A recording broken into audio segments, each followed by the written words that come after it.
Yung umiyak ako, doon nag-start eh. Hagulgol po, yung hagulgol ko, Lord! Iparamdam mo na mahal mo ako! Ganun po yung ano ko eh, yung iyak ko eh. Kasi Hagulgol. Tingin ko yung sigaw ko po na yun, hindi dahil doon sa mga kinukwento ko po sa inyo. Ganun po kabigat yung buhay ko. Tsaka kasi naghahanap ka ng pagmamahal talaga, kaya ka ganun. Hindi, yung I don't deserve to live eh. Ang dumi-dumi.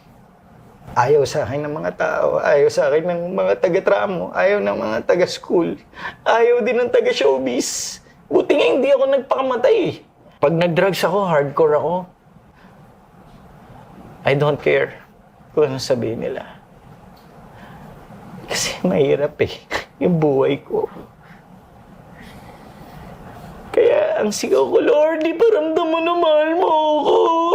Sabi ko sa kanya, March 13, 2009, sa Holiday Inn, sa Ortigas.